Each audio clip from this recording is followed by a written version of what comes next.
Ito yung dinner namin nung Friday. So, ako lang mag-isang kumakain dyan. And nag-chat ako kay dad.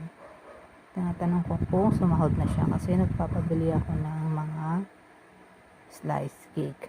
Pinakagusto ko talaga dyan yung mocha.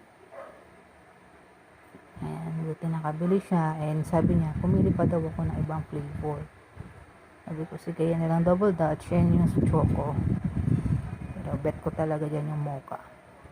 And, kinabukasan, Saturday, ito na yung aming breakfast. Hindi na ako nakapag-video ng lunch and ng dinner. So, Sunday, yan naman yung aming umagahan.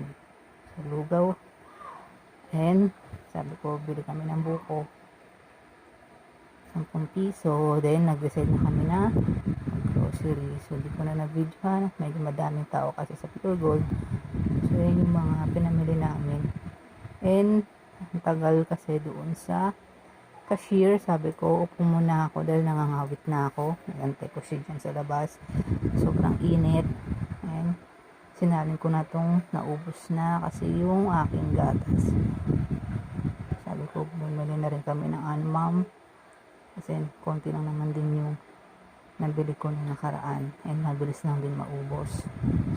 So, sinalin ko lang tong gatas ko dito. And sa Ovaltine kasi parang kumukulo yung tiyan ko. Then sinama ko na sa grocery kanina yung Milo.